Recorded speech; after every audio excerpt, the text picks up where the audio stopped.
Saluti a tutti. Con l'apertura della vocale U in O, Nura è diventata la Nora dei nostri giorni. Di conseguenza Norace, il divo sardo, con la pronuncia della palatale ce in velare che, deve risolversi in Nurache. Il passato di Nura è sintetizzato dalla maestosa stele di Nora, un blocco di pietra arenaria risalente al IX secolo a.C., su cui è stato inciso per la prima volta il nome della Sardegna. Secondo la leggenda, Nora sarebbe stata la città più antica dell'isola, eretta da Nurache, figlio di Hermes, dio della procreazione, e della ninfa rossa Eruteia. L'isola di Eruteia, nome volgarizzato in Eritea, Eruzia o Riteide, era, secondo Esiodo, l'isola del lontano occidente, posta presso il giardino che la madre terra donò a Era. Erutia o Eruteia, figlia di Gerione, ebbe da Ermete o Hermes un figlio di nome Norace o Nurache. Riporta Solino che Tartesso era la madrepatria di Norace. Alcuni storici dell'antichità collocano l'isola di Erutia, detta pure Erutrea o Erutria, nei pressi del fiume Oceano. Altri autori, come Pomponio o Mela, la dispongono nella Lusitania iberica. Hermes, dio dell'amore, può essere associato al nostro R, il maschio della scrofa, o al nostro erminzione o erminzone, il lievito che fa gonfiare la pasta come un membro maschile in erezione. Eruteia, che secondo alcuni autori proviene dal greco erutros, vale a dire rosso, potrebbe essere invece la contrazione di Erux, Theia, ossia dea della croce. La Venere ericina o eruchina, da Eruche, quindi della croce, era l'alter femminile di Hermes e rappresentava la diva connusa, omologa dell'Afrodite greca, della Cupride cipriota e della Venere latina. Anche Pausania sostiene che uno dei re di Tartesso si chiamasse Norax ed era figlio del dio Hermes e della diva Eruteia, figlia del forte Gerione. Solino dice che Sardo, figlio di Ercole, e Norace, nato da Mercurio o Hermes, vennero in Sardegna. Il primo partito dalla Libia o Lubia, il secondo da Tartesso. Sardo diede il nome alla Sardegna, Norace alla città di Nora o Nura. Dopo questi giunse nell'isola Aristeo, che fondò Cagliari. Aristeo coincide però con Aristanis, Oristano, da Ares, Stanis, ossia stagno di Ares, divinità sarda lacustre. Esiodo nella sua Teogonia scrive che Hermes era figlio di Zeus e della Pleiade Maia. Hermes è considerato da Erodoto il divo dell'amore o della procreazione per eccellenza. L'uso di fabbricare le statue di Hermes con il penerito non deriva dagli egiziani, bensì dai Pelasgi o Peddargios Sardos, che lo trasmisero agli Ateniesi, da cui lo impararono gli altri greci.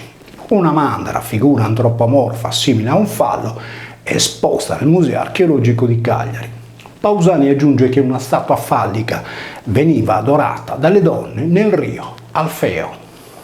Erodoto collega il penerito con i misteri dei Cabirio di Samotracia, descrivendoli come un'iniziazione.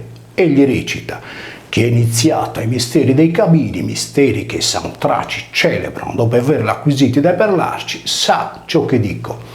In proposito, i Perlarci composero un sacro racconto divulgato durante i misteri di Samotracia. Poi l'autore greco conclude: gli abitanti originari dell'isola di Samotracia non erano greci, bensì Perlarci, che utilizzarono la loro lingua non greca per il culto dei misteri. Erodoto terrà su tale culti un religioso silenzio. La scena itifallica non si discosta molto dal rito sardo di Re Giorgio, messo al rogo nell'ultimo giorno di Carnevale. Simile era l'usanza egizia, quando a precedere il corteo delle donne era un pupazzo in erezione. Tale culto era musicato da un pifferaio o da un pipiriolo, che richiama l'itifallico di Launeddas, riprodotto in un bronzo rinvenuto a Ittiri. Maia era nella cultura antica la dea della fecondità, che nel mito viene posta accanto a Hermes, suo figlio, partorito in una grotta sul monte Cillene, nei pressi dell'Alfeo. Cillene, letto Cudene, è sinonimo di sesso. In Sardegna le Pleiadi o Iliadi sono ovunque. Per fare un esempio, Maiu, da Maia, La più grande delle Pleiadi è il nome dato dai sardi al mese di maggio, che dal Neolitico incamerava la Pasqua de Flores, Pasqua dei fiori, 50 giorni dopo la luna piena dell'equinozio di primavera, quando la costellazione del Boe transitava sull'eclittica o linea del Sole. I buoi nuoresi sono separati dai boi o gli astrini per mezzo del passo di correboi, corro e boi o corno di bue, nomi quali Maiedo e Maieda onoravano Maia, con l'aggettivo amaiata, dunque ammaliata. Gerione era il padre di Ruteia, la quale aveva sposato Hermes, dio dell'amore. Gerione era figlio di Crisaore e Calliroe, quest'ultima figlia dei titani Oceano e Teti. Per Pausania Gerione, re di Tartesso, era reputato il più forte fra gli uomini viventi.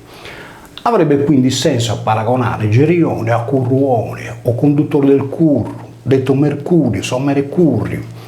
Il Trigarium era il luogo dove si allenavano gli aurighi, che montavano la triga, ossia un carro trainato da 3 cavalli, cocchio rappresentante nel cielo notturno il carro minore o curru. Crisaore in greco Chrusaor era per Esiodo un gigante armato di una spada d'oro o di bronzo. Crisaore, considerato figlio di Medusa, poiché insieme a Pegaso balzò fuori dal cadavere della diva non appena Perseo la decapitò.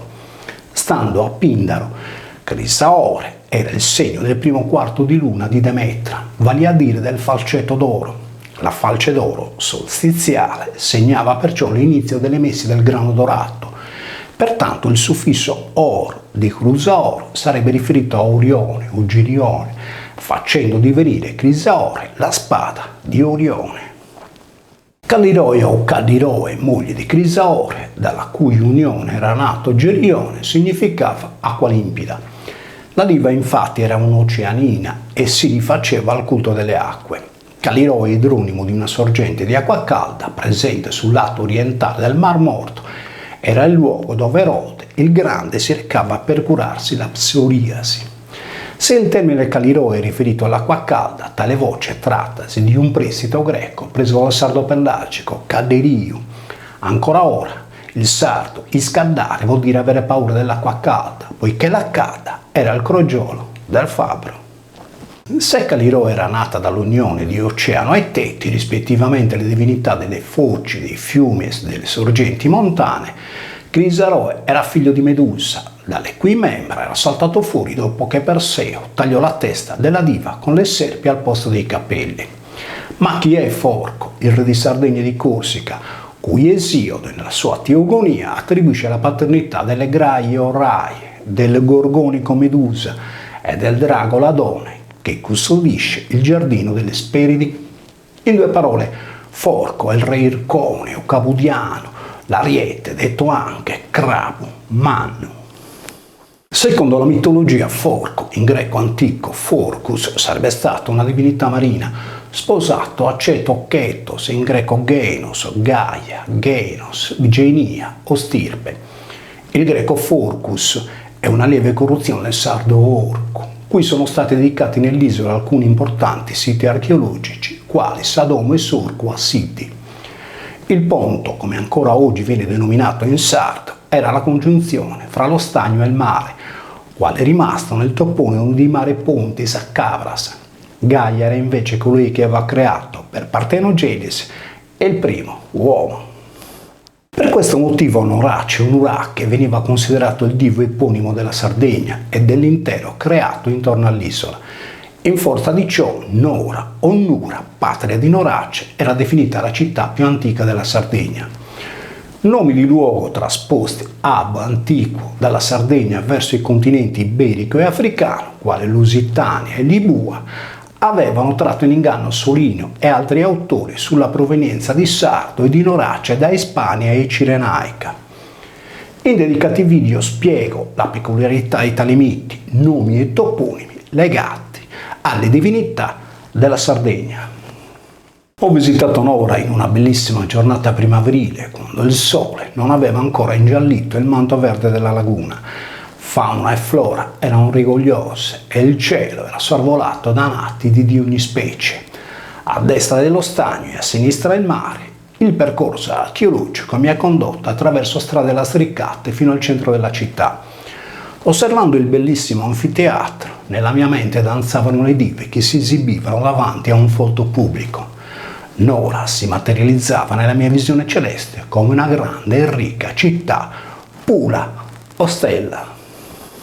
So giovani di oggi non distinguono una nurra o un uracchio da una muridina. I giovani di oggi non distinguono un uraghe da un cumulo di pietre, mi dice zio Bacchis, il quale aggiunge: sa muridina è un mucchio di pietre piccole gettate in modo disordinato, mentre sa nurra è un cumulo di grosse pietre che forma un cono.